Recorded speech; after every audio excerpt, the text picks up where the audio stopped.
Donc je suis avec Madame Estevin, là, que j'avais déjà rencontrée indirectement par ses prestations sur Internet.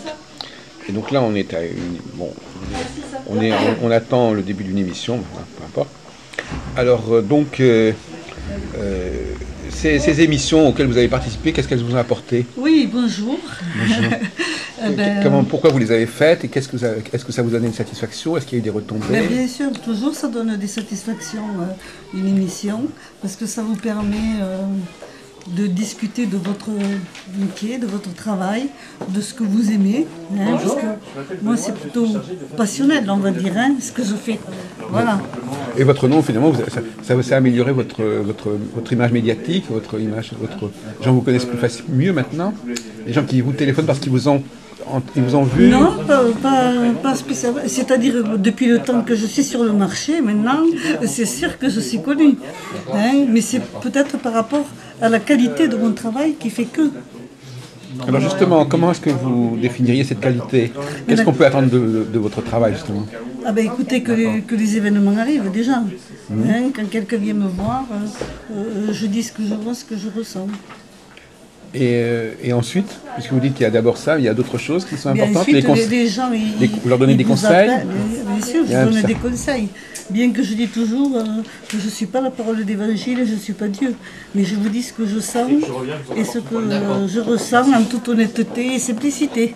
Est-ce qu'on peut éviter les choses que vous annoncez? Ah oui, bien sûr. La voyance, c'est fait pourquoi? C'est de pouvoir prévoir les choses afin d'éviter les gros drames, sauf la fatalité. La fatalité, je n'arrive pas à l'arrêter encore. Hein. Mais bon, en principe, s'il y a des événements difficiles, on peut, par exemple, quelqu'un qui est malade vient me voir, je vais lui trouver la maladie et faire de sorte qu'elle aille consulter avant qu'il y ait un problème. Et si c'est la même chose, si c'est un avocat aussi, ou si écoutez, s'il y a un problème qui se présente, qu'elle prenne les devants en quelque sorte. Mais écoutez, que ce soit un avocat ou peu importe la profession de la personne, moi ce que je regarde, c'est pas le portefeuille ni la qualité de son travail, je regarde, il est assis derrière comme moi et je regarde la qualité humaine. Oui, non, je voulais dire, si éventuellement vous l'envoyez vers un avocat s'il y a un problème qui se présente. Ah oui, bien sûr, oui, pardon, je n'avais pas compris votre question comme ça. Non, mais les deux sont valables. Voilà. Et alors donc, mais vous ne pouvez pas faire plus que ça, que simplement.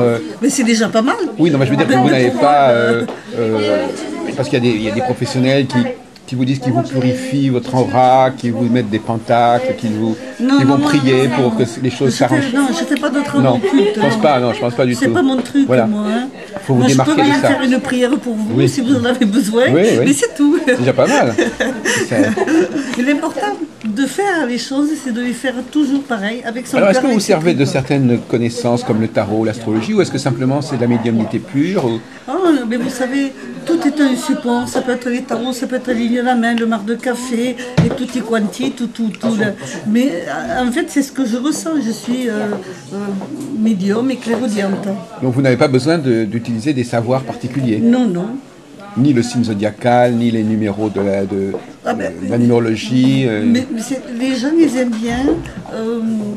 Ils aiment bien qu'il y ait un peu ou les cartes, ou qu'il y ait quelque chose de support, parce que sinon, ils ne comprennent pas et ça les gêne de ne pas comprendre. Donc, vous pouvez sortir des cartes ou des choses comme ça, mais c'est pas forcément, vous n'allez pas être complètement influencé par ça. Ah non, mais les cartes, c'est un support, hein, c'est un support, les cartes. Vous n'allez pas regarder que telle carte, ça va plutôt vous déclencher quelque chose, vous inspirer. Voilà. Mais moi, je suis comme ça. Par exemple, si je suis invitée à un vernissage, de voir les tableaux du maître qui présente ses œuvres, je vais avoir ressenti et je vais raconter l'histoire de sa vie. Oui. Voilà. Et alors, ça fait combien de temps que vous êtes dans cette branche, Madame Estevin? Écoutez, je suis née avec, et je repartirai certainement avec. Ah oui. Depuis combien de temps vous avez pris conscience j'étais petite, hein, parce que un jour j'ai demandé à ma maman, parce que c'était difficile quand on est enfant, de prévoir les choses et de dire, voilà, il arrive ci ou là. Et en fait, vous ne m'écoutez pas. Si, non, continue. Bon, alors donc, effectivement, vous avez déjà c'était un premier point de départ. Et puis, quand est-ce que c'est devenu vraiment une profession, si on peut dire? Ah, mais j'étais jeune, c'est toujours pareil, c'est parce que vous savez, au départ on le fait comme ça, gentiment, et puis après il y a du monde, et après on est obligé de mettre un tarif parce que sinon on n'en peut plus. Hein. Voilà, mais autrement, en fait, moi j'ai deux possibilités. J'ai le don de voir et j'ai le don de guérir. Oui, voilà. L'un, je l'utilise gracieusement et l'autre, je l'utilise pour vivre. Voilà. Lequel, gracieusement? Mais gracieusement, c'est les soins. C'est la guérison, c'est ça? C'est la guérison. Oui. Et comment ça se fait qu'on a ces deux dons souvent en même temps? Écoutez, c'est comme ça, c'est à moi. Donc, vous avez découvert ça aussi tout d'un coup, que vous pouviez arranger les choses? Ah oui, oui, oui. Donc, il suffit que je fasse imposition des mains. Si vous avez un problème, hop. Mais jusqu'où ça peut aller, ce genre d'intervention? C'est-à-dire, qu'est-ce qu'on peut arranger? J'ai sorti des gens du coma. Hein. Ah oui? Oui, bien sûr. Mais autrement, en dehors du coma, qu'est-ce qu'on peut guérir? Certaines maladies, mais en fait, on ne peut pas dire qu'on peut guérir tout. Et en fait, j'ai l'impression que c'est pas moi. Je suis aidée, je ne suis qu'un fil conducteur. Oui, hein. oui. Voilà, donc c'est comme ça. Par exemple, si on s'est brûlé, on peut... Ah oui, bien sûr. Là, oui, j'ai... À ce moment-là, la brûlure ne va pas disparaître, mais ça va calmer, ça va... Ah non, j'ai une dame qui a un poil qui a explosé. Elle est venue me voir. Elle avait les mains qui tombaient un peu en lambeaux. Je lui ai arrêté le feu, la douleur. Et bien sûr, je l'ai envoyée à l'hôpital parce que c'est normal. Et en même temps, il ne comprenait pas pourquoi elle ne souffrait pas. Donc, vous vous situez dans le domaine de la religion, par exemple, comme Bernadette Soubirous? Ah non, mais je ne suis pas une sainte, il ne faut pas rêver. Hein. Non, mais elle au départ, elle n'était pas vraiment une sainte. Mais j'ai la foi, moi. Hein. J'ai la foi et puis c'est tout.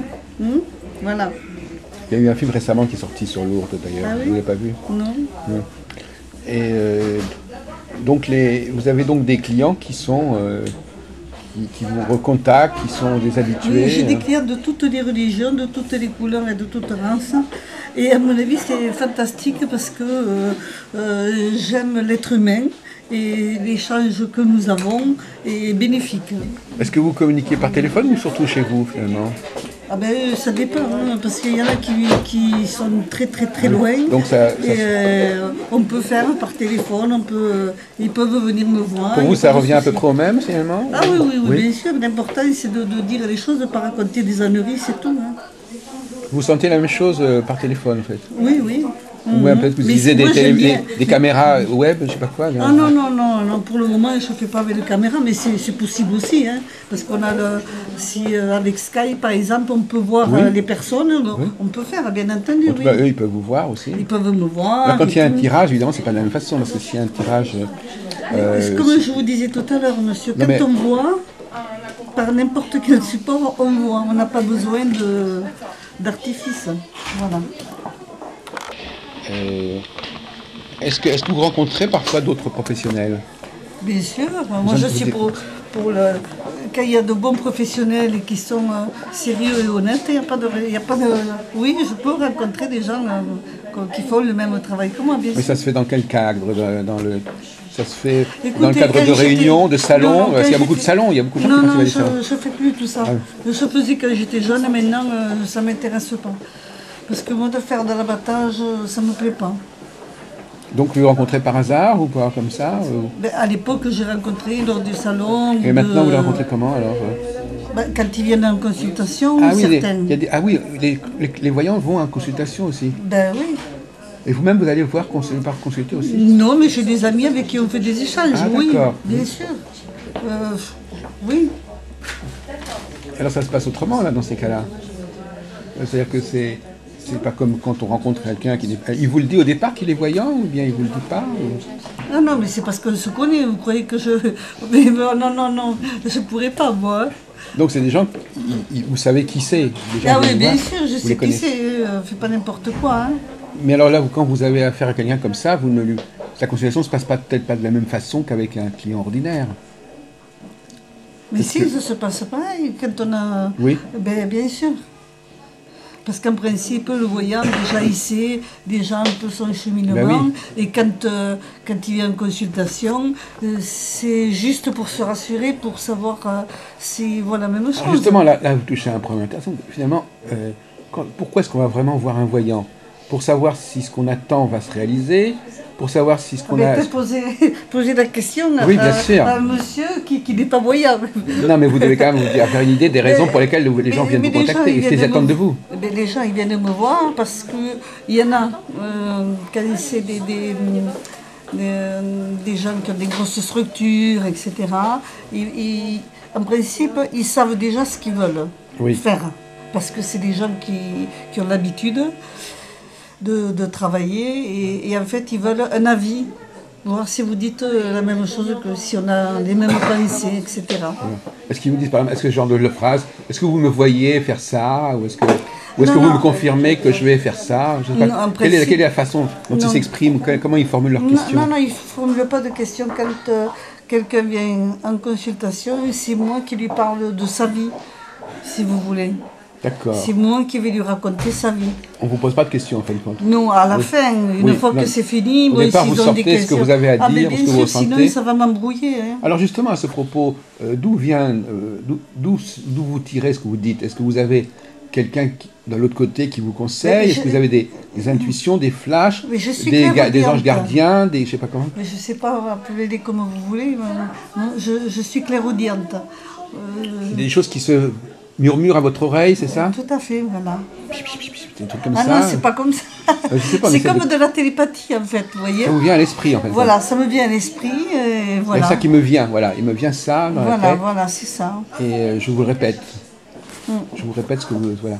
Mais vous ne savez pas du tout, vous n'avez pas mis un nom sur les gens qui vous donnent ces messages. Non.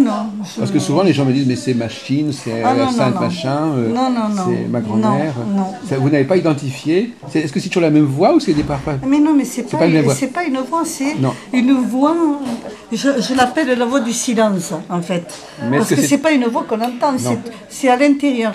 C'est comme quand vous écrivez, par exemple un texto, vous l'écrivez, il s'en va. Et la personne, elle le reçoit, vous ne savez pas comment ça a été fait. Ma question a été mal posée. Est-ce que c'est toujours la même façon de communiquer qui se présente, ou est-ce que vous avez l'impression qu'il y a plusieurs... Il y a plusieurs choses qui sont en moi. Voilà. Des fois c'est des images, des fois c'est voix intérieures, qu'on va dire, et d'autres fois c'est une espèce de force qui est à moi. Et qui, mais alors, vous pouvez parler pendant 10 minutes sur ce sujet? Mais je peux parler sur n'importe quoi. Non, mais je veux dire que vous entendez la voix qui...